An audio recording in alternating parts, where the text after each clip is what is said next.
Digitalisasi menimbulkan tantangan serius untuk elemen dari fondasi sistem pajak global. Digitalisasi turut memfasilitasi praktek penghindaran pajak perusahaan multinasional. Perusahaan multinasional yang diduga melakukan penghindaran pajak adalah perusahaan yang melakukan kegiatan di bidang teknologi informasi dan komunikasi. Sistem pajak internasional yang ada selama ini turut serta memfasilitasi peluang penghindaran pajak. Misalnya, menghindari timbulnya bentuk usaha tetap atau permanent establishment. OECD menyikapi perkembangan tersebut dengan Base Erosion Profit Shifting Action Plan 1. Sahabat BPK, kita mulai wawancara dengan Bapak Profesor Dr. John Hutagaol, Direktur Perpajakan Internasional. Pak John, kami minta penjelasan singkat mengenai apa itu Base Erosion and Profit Shifting atau BEPS Action Plan 1 dan apa isi materi dari Action Plan 1 tersebut, Pak? Ya, terima kasih Pak Hanif.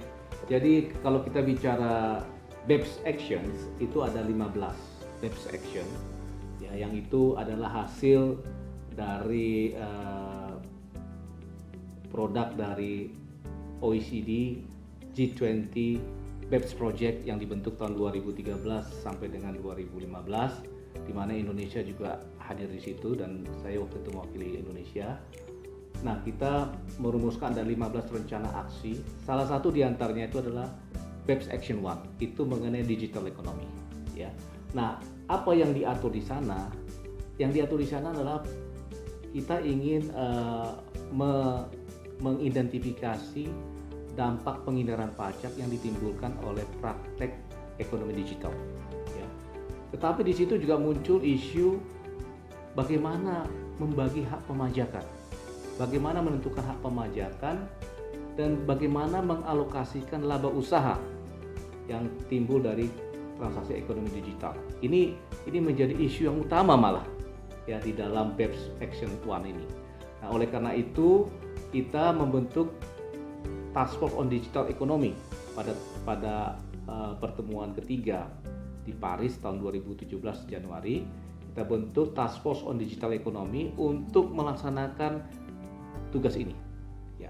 Kemudian dalam perkembangannya kita sudah mengerucut ke dalam konsensus global. Itu ada 2 pilar, yaitu pilar 1 dan pilar 2 yang kita harapkan nanti bila ini sudah dapat persetujuan dari anggota Inclusive Framework, ini akan menjadi konsensus global. Jadi ini adalah perkembangan juga yang kami sampaikan di rencana aksi BEPS 1 ini.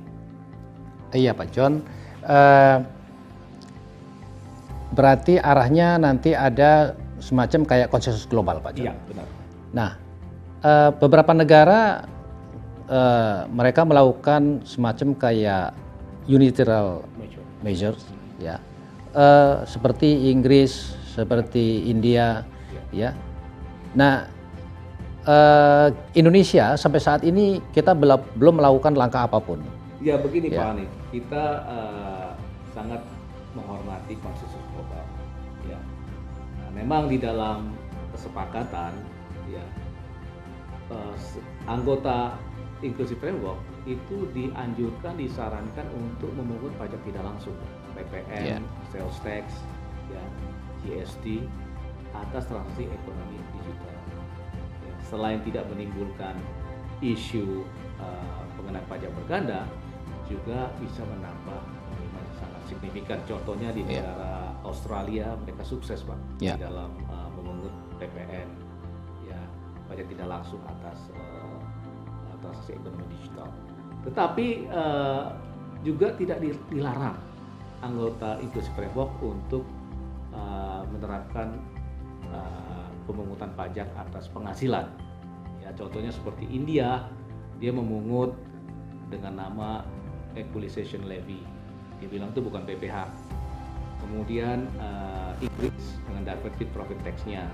Ya. Kemudian Prancis, Meksiko, dan banyak negara lainnya dia menerapkan Digital Service Tax.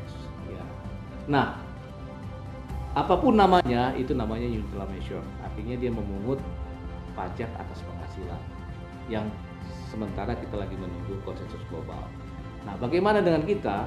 Kita menunggu karena komitmennya konsensus global ini akan diputuskan paling lambat akhir tahun ini. Namun bila ternyata meleset, maka kita sudah menyiapkan Perpu 1 tahun 2020 yang mana nanti kita juga akan menerapkan sejenis ya unilateral measure dalam bentuk mengenakan PPH atau pajak elektronik, pajak transaksi elektronik. Ya. Terima kasih Pak John. Terima kasih. Sahabat BPPK, demikian wawancara singkat dengan Pak John Hutagaol tentang Base Erosion Profit Shifting Action Plan 1.